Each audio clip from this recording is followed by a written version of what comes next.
Good evening and thanks so much for choosing Twin State Sports. I'm Zach Siminar.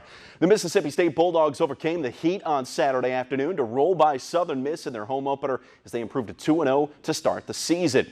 Bulldogs jumped out to a 28-0 lead midway through the fourth quarter, or the third quarter I should say, before coasting to a 38-15 win. MSU rode the back of Kylan Hill, who rushed for a $123 and a score as freshman QB. Garrett Schrader came in for an injured Tommy Stevens, who left with an upper body injury. Stevens completed 9 of 10 passes, threw 2 touchdowns before leaving. He's listed as day-to-day and has not been ruled out for next week. I think we didn't flinch in the face of adversity. There were a lot of opportunities here where a guy went down on offense, guy went down on defense, or maybe a play didn't go the way we wanted it to. But I think that's indicative of this team. And I said all along, we have great leadership, we have great chemistry, and we're taking it 12 one-week seasons, and we got to be like our mascot. We got to be a dang bulldog. We got to bow our neck, bow our back, and just find a way to win every single week. MSU will look to stay perfect when they host K-State next weekend. After a lackluster showing last week in Memphis, Ole Miss Rebels return home for their SEC opener, picked up win number 1 on the year. Ole Miss running back Scotty Phillips carried the lion's share of the load, rushing for 143 yards and 2 scores in their 31-17 win over the Razorbacks. Win is a huge confidence booster for Coach Matt Luke and his guys that saw a big jump from week 1 to week 2. Just felt like we looked more comfortable. We had a couple of penalties in the red zone, offensive pass interference, and a holding.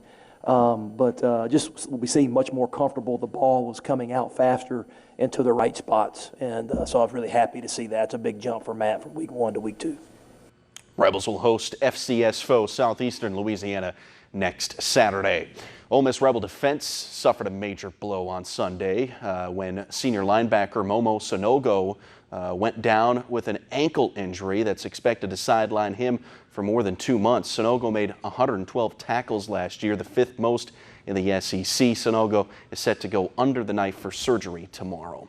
What was the final race of the regular season on Sunday in Indianapolis? 2 more playoff spots up for grabs, and one thing that was for sure, Jimmy Johnson would not occupy one of those positions at day's end. 55 to go, 7-time champ spins, causing a multi-car melee. It's the first time in the great career of Johnson that he's failed to make the postseason.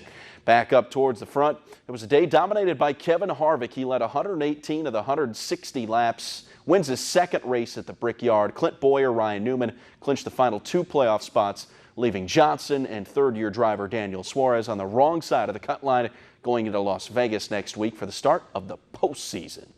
How much coming to Indianapolis means to me as a kid. I watched Rick Mears win Indy 500s and got to be around him as a kid, and he was my hero. So coming here and winning here is pretty awesome. We have a lot of work to do. I mean, we're by no means dominated, led laps, qualified 22nd, finished 8th. We show that we can progress throughout the race, but we've got to start qualifying in the top 10 to be able to finish in the top 5, and then we'll prove that we're made of more than what we're showing.